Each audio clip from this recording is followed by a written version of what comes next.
नमस्कार मंडळी, शेती माझे दैवत या यूट्यूब चॅनलवर आपले सर्वांचे अगदी मनापासून स्वागत.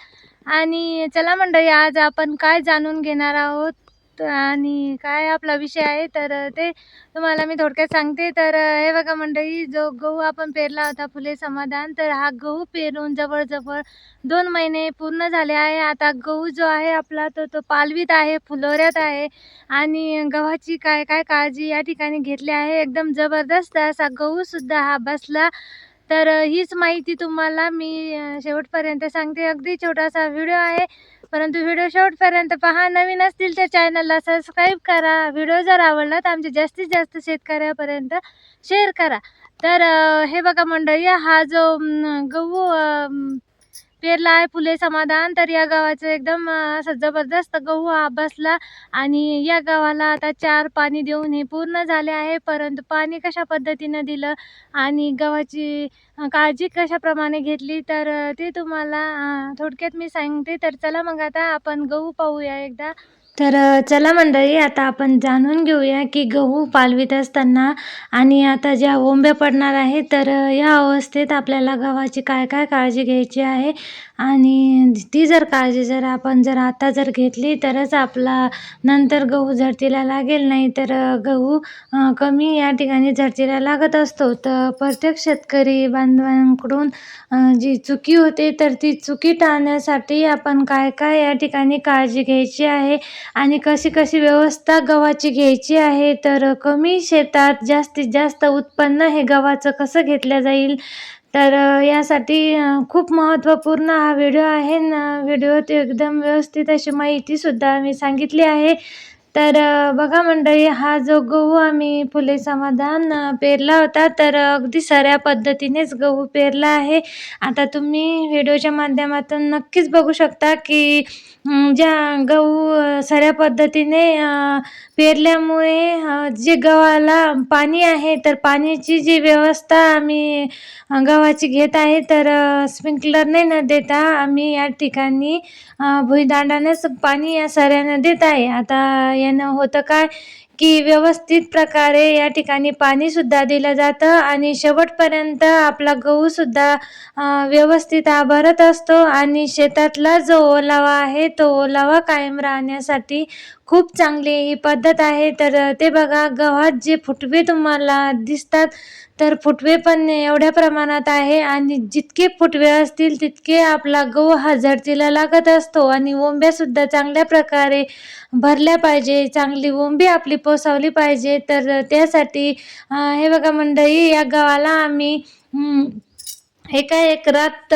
जवळजवळ 40 किलो युरिया टाकला होता. आणि ग्रॅनियरची सुद्धा जी 25 किलोची बॅग आहे, ती सुद्धा याला मिक्स केली होती.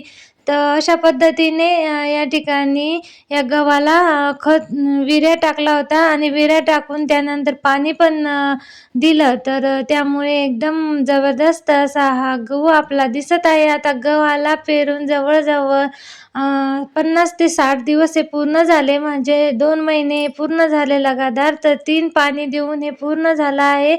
तर या 3 पाण्यामध्ये आपली गव्हाची क्वालिटी पहा, एकदम चांगली आहे. आणि जे आपण भुईदांड्याने पाणी देतो, तर हे पाणी एकदम ओलावा शेतातला टिकून राहतं. आणि दुसरी गोष्ट म्हणजे की गव्हाला जे पाणी आपण स्प्रिंकलरने देतो, त्यामुळे गव्हात जे किडाचं प्रमाण वाढू शकतं. कीड गव्हाला म्हणजे अळीसुद्धा गव्हाला पडते. आता भरपूर वेळेस गव्हावर सुद्धा आपल्याला फवारणी घ्यावी लागते, तर हेच कारण या ठिकाणी ठरू शकतं. आणि दुसरं कारण जर म्हटलं तर धुईचा सुद्धा खूप फटका गव्हाला बसत असतो. आणि धुईतून सुद्धा आपला गहू हा वाचला पाहिजे, नाही तर भरपूर वेळेस पालवीतच जर धुई आल्यानंतर या ठिकाणी गहू आपला लवकर सुधारणार नाही. म्हणून आपल्या जर धुईचं प्रमाण जास्त वाटत असेल आणि गहू जर आपला चांगला व्यवस्थित सुधरत नसेल, तर आपली फवारणी घेणं सुद्धा या ठिकाणी गरजेचं आहे. तर हे बघा मंडळी, आता आपण नक्कीच बघू शकतो की हे जे बी आहे, तर हे आमचं घरचंच बी आहे. परंतु एकदम सारखा उच्चा आणि खाली अशा गहू बसला नाही, तर एकदम सारखा आणि ओंब्यासुद्धा अशा सारख्याच या गव्हाच्या पडणार आहेत. त्यामुळे आपण जी काळजी घ्यायची आहे तर पाणी द्यायची सुद्धा गव्हाची पद्धत जी आहे, जी व्यवस्था आहे ती सुद्धा व्यवस्थित असली पाहिजे. आपण स्प्रिंकलरनं जरी पाणी देत असेल तर 8-8 तास तरी गव्हाला पाणी दिलं गेलं पाहिजे. आणि आपण असं पाणी दिलं तर खूप छान पद्धतीने या ठिकाणी आपला गहू पोसवला जाईल. आणि हे बघा, जमिनीमध्ये जे ओलावा आहे तर तो सुद्धा टिकून राहील. तर या ठिकाणी आपलं जे तण आहे तर तणसुद्धा आपल्याला नियंत्रणात आणायचं आहे. कारण कोणतंही पीक जरी असलं तर तण जरी असलं तर या ठिकाणी आपल्या मालावर खूप असा दुष्परिणाम होत असतो आणि मालसुद्धा चांगला वाढत नाही. त्यामुळे या ठिकाणी आम्ही अगोदर गव्हावर जी 2,4-Tचं लिक्विड आहे त्याची पण फवारणी घेतली. आणि ते फवारणी झाल्यानंतर थोडाफार अटक जो गव्हावर होता तर तो अटक जाण्यासाठी पुन्हा याच्यावर जे युरिया आणि ग्रॅन्युअर हे 2 मिक्स करून खतं फेकलं आणि नंतर दिलं आहे पाणी. तर बघा मंडळी, आपल्याला काही असं गव्हात सारखं लगातार उभं राहून पाणी द्यायचं काम नाही. तर आम्ही या ठिकाणी खूप छान अशी ट्रिकसुद्धा वापरली होती आणि त्याप्रमाणेच गव्हाला दिलं आहे छान असं पाणी. तर म्हणजे जे पाईप होते ना तर ते शिल्लकचे, तर ते फुटेल-तुटेल पाईप त्यातून कापून घेतले आणि त्यानंतर पाळले होते. एका एका सरीला 3-3 असे छिद्र पाडले आणि छिद्राद्वारे रात्रीचं पाणी सकाळपर्यंत छान प्रकारे अशा सळ्यासुद्धा भिजत जातात. आणि रात्रीचं आणि सकाळीसुद्धा जेव्हा 6ला लाईट येते तर 1 वाजेपर्यंत त्यासुद्धा आपल्या सऱ्या भिजतात. तर अशाप्रमाणे जर आपण व्यवस्थित पाणी दिलं आणि या ठिकाणी आपल्याला उभं राहूनसुद्धा पाणी द्यायची गरज नाही. तर पाणी गव्हाला दिलं तर मंडळी जास्तीत जास्त झडती गव्हाला लागते आणि शेवटपर्यंतसुद्धा पाणीचा तुटवडा गव्हाला पडत नाही. तर अशा पद्धतीने आपण व्यवस्था घेतली, पाणी दिलं, खत दिलं तर मंडळी या ठिकाणी आपला जास्तीत जास्त गहू झडतीला लागल्याशिवाय राहणार नाही. कमीत कमी 20 ते 22 क्विंटलपर्यंत तरी गहू आपला हा झडतीला लागेल. परंतु अशी व्यवस्था आपल्याला घ्यावं लागेल. आपल्याला व्यवस्था घ्यायची आहे आणि जास्त पाणीसुद्धा शेतात साचू द्यायचं नाही. त्याने सुद्धा आपला गहू हा पिवळा पडू शकतो.